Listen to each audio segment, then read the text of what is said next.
Hello, আসসালামু আলাইকুম guys. আমরা একটা প্রবলেম সলভ করতে বসতেছি। প্রবলেমটা হচ্ছে যে আমাদের অনেক সময় কি হয় যে ওয়ার্ডে আমরা লিখতে চাচ্ছি এরকম লিখতে চাচ্ছি বা লিখতেছি নরমালি। এখন যদি আমরা ইংলিশ লিখতে চাই বা সরি বাংলা লিখতে চাই, যেমন আমরা লিখতে চাচ্ছি আমি লিখতে পারছি না। তো আমাদের ১ম কি করতে হয়? এখানে গিয়ে এসইউটিও শোতানি যে আমাদের নিয়ে আসতে হয়। নিয়ে আমাদের অল্টার কন্ট্রোল বি চাপতে হয়। আমরা নরমালি যদি চাপি ল আসতেছে, ওকে? আমি অল্টার কন্ট্রোল ডি চাপলাম। তারপরেও দেখেন আমাদের ল আসতেছে। এই প্রবলেমটা কেন হচ্ছে? কারণ আমাদের বিজয় সেটআপ করা নাই। আমরা যদি দেখি এখানে, এই যে এখানে কোনো আমাদের হাইড আইকনে আমাদের কোনো বিজয় নাই। এখন আমরা যদি দেখি বিজয় আসলে আছে কিনা, দেখেন এই যে বিজয় কিন্তু ইনস্টল করা আছে। বাট আমাদের বিজয়টা কাজ করছে না। আমরা যদি এখানে ক্লিক করি তাহলে আমরা দেখতে পাচ্ছি এই ধরনের একটা আ মা ডায়ালগ বক্স আমার সামনে আসছে। এখন এই ডায়ালগ বক্সটা আসার কারণটা কি? যে আমাদের আ বিজয়টা আগে ইনস্টল করা আছে বা নেট ফ্রেমওয়ার্কটা আগে দিয়ে ইনস্টল করা ছিল, তাই ইনস্টল হয়েছে। এখন অনেক সময় কি হবে, আপনার আ বিজয়টা যখন ইনস্টল করবেন তখন আমাদের দেখাবে যে প্লিজ মা নে .NET ফ্রেমওয়ার্ক 3.5 বা 2.5 আপনার কম্পিউটার রিকোয়ারমেন্ট অনুযায়ী এটা দিবে।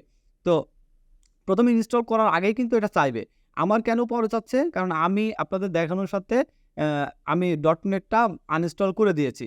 তো আমরা এখানে ক্লিক করলে কিন্তু আমাদের আ ইনস্টল হয়ে যাবে। কিন্তু আসলে আপনি তো এই অপশনটা পাবেনই না। হ্যাঁ? ১ম এ ইনস্টল করতে গেলে .NET আপনাকে চাইবে। তো সেক্ষেত্রে আপনাকে কি করতে হবে? ১ম এ যেটা করতে হবে, আমি এটা কেটে দিচ্ছি। ১ম এ যেটা করতে হবে, আপনি যদি স্টেপগুলো ফলো করেন তাহলে আপনার জন্য খুবই সুবিধা হবে। আপনাকে ১ম যেতে হবে সার্ভিসেস। সার্ভিসেস লিখে সার্চ দিতে হবে। এই দেখেন সার্ভিসেস লিখলে এই সার্ভিসেস অপশনে যেতে হবে। গিয়ে এখান থেকে গিয়ে একদম লাস্টে আমি স্ক্রল করে লাস্টে যেতে হবে একদম। লাস্টে গিয়ে উইন্ডোজ আপডেট, এই যে এখানে গিয়ে ডাবল ক্লিক করলে আপনার এই ধরনের একটা ডায়ালগ বক্স আসবে। জাস্ট এখান থেকে ম্যানুয়াল আছে আপনার অটোমেটিক্যালি করে দিতে হবে। তারপরে এপ্লাই দিতে হবে, ওকে দিতে হবে। চলে গেলেন। এটা কেটে দেন, সমস্যা নেই। এছাড়াও আপনি কোথা থেকে যেতে পারতেন? আমি যদি একটু আরেকটা ওয়ে দেখাই, এখানে আমাদের 11 দেওয়া আছে। আপনাকে যেতে হবে শো মোর অপশন 11 এ। আর যদি 10 থাকে তাহলে ডাইরেক্ট আপনি এই অপশনটা পেয়ে যাবেন। ম্যানেজ অপশনটা পেয়ে যাবেন। ম্যানেজ থেকে একদম চলে যেতে হবে সার্ভিসেস অ্যান্ড অ্যাপ্লিকেশনস। এখান থেকে গিয়ে সার্ভিসেস ডাবল ক্লিক করেন। তারপরে আপনি ঠিক সেম ডায়ালগ বক্স বা উইন্ডোটা পেয়ে যাবেন। এখান থেকে গিয়ে একদম লাস্টে গিয়ে আপনাকে উইন্ডোজ আপডেটে ক্লিক করতে হবে, ডাবল ক্লিক অ্যান্ড সেই অটোমেটিক্যালি বা ম্যানুয়ালি এই অপশনটা পেয়ে যাবেন।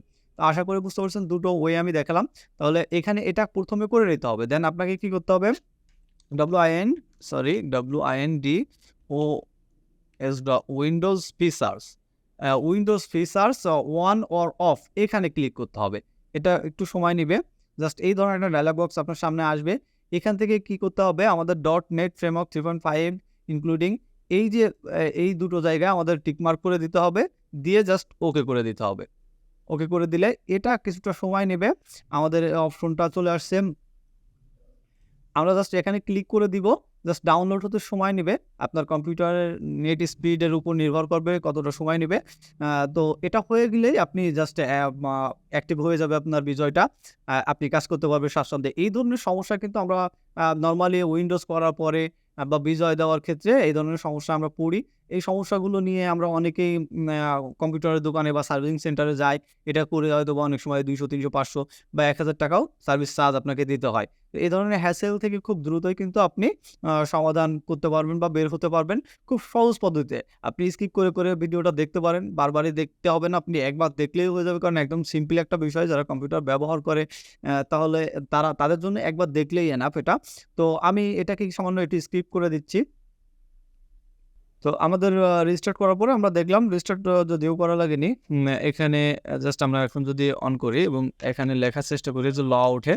আমাদের এখানে কিন্তু সুতানি যে আছেই। আমরা এবার অল্টার কন্ট্রোল বি দিই। জাস্ট ক ওকে ডান। তাহলে প্রবলেম কিন্তু সলভ হয়ে গেল। ওকে ডান। তো এভাবে করে আমরা এই সমস্যার সমাধান করতে পারি। ধন্যবাদ। আসসালামু আলাইকুম ওয়া রাহমাতুল্লাহ।